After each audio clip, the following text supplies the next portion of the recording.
Baik Habib, berikutnya tadi kan menyinggung juga masalah keadilan Habib ya. Apakah syariat itu juga menjunjung tinggi nilai-nilai keadilan dalam artian keadilan yang sifatnya itu universal dan general gitu Habib, lintas ras, lintas agama, bernegara dan sebagainya. Apakah syariat juga mencangkup keadilan dalam ranah-ranah seperti itu gitu? Oh jelas.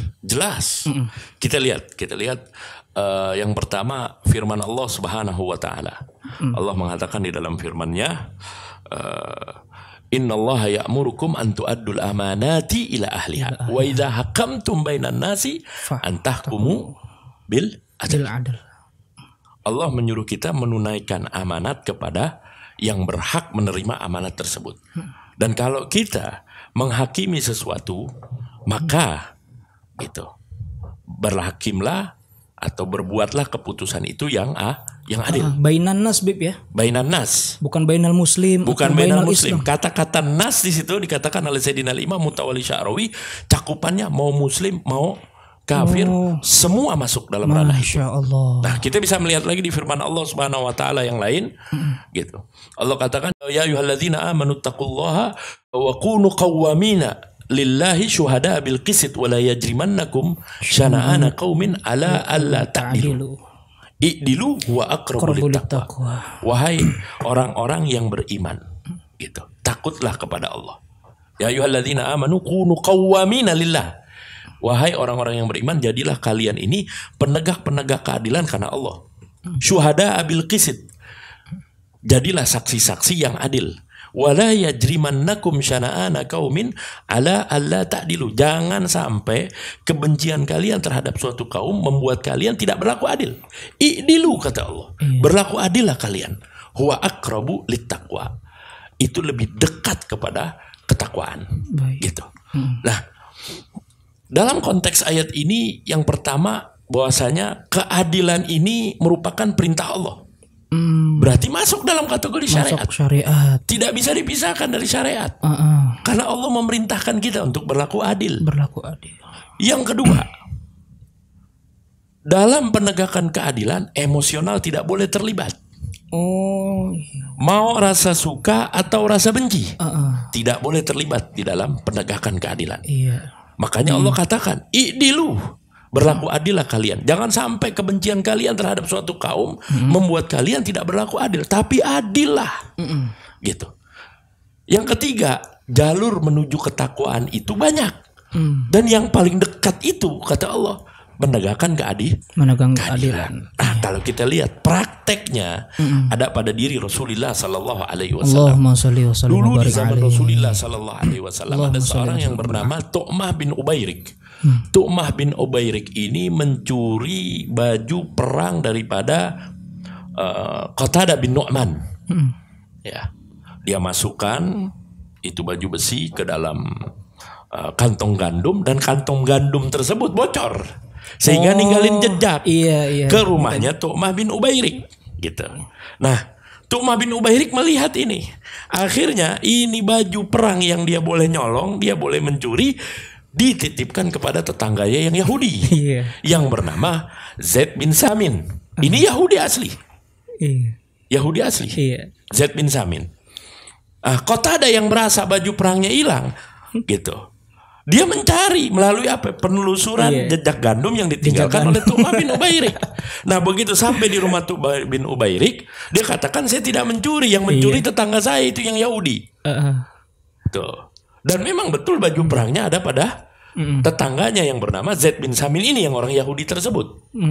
Nah, akhirnya sampai berita ini naik kepada Rasulullah Sallallahu Alaihi Wasallam. Dan sahabat yang lain banyak membela Tu'mah bin Ubairik. Dan sempat terlintas gitu di dalam hati Rasulullah untuk membela Tu'mah bin Ubairik, sampai turunlah firman Allah Subhanahu wa taala, inna anzalna ilaikal kitaba bil haqq litahkuma bainan nas bima araqallah wa la takun lil khainina khasima wastaghfirillah, kata Allah. Sesungguhnya kami turunkan kepada engkau ya Muhammad Al-Quran dengan kebenaran, dan agar engkau menghakimi dengan apa yang sudah diajarkan oleh Allah, dan janganlah engkau membela orang yang jelas berkhianat. Wastaghfirillah, dan istighfarlah engkau kepada Allah Subhanahu wa ta'ala. Padahal itu ayat yang berkhianat sahabat Nabi. Berkhianat sahabat yang namanya Tu'mah bin Ubairik. Iya. Gitu. Ini yang dituduh orang Yahudi. Tidak dimenangkan. Salah tetap salah. Inilah konsep keadilan dalam Islam. Tidak melihat suku apapun, tidak melihat agama apapun. Jadi semuanya sama dalam pandangan hukum. Baik. Makanya kalau kita melihat dalam Pancasila itu kan ada namanya kemanusiaan yang adil dan beradab. Jauh sebelum Pancasila ini dikonsepkan oleh founding father kita, Allah sudah mengajarkan dulu manusia adil dan beradab melalui apa? Prakteknya nyata pada diri Rasulullah Sallallahu Alaihi Wasallam. Gitu. Ah, setelah Rasulullah Sallallahu Alaihi Wasallam wafat, nah ini kita bisa melihat ya. Jadi yang dibela di akhir cerita itu, yang dibela itu oleh Rasulullah Sallallahu Alaihi Wasallam Yahudi yang dituduh, bukan Tu'mah bin Ubairik.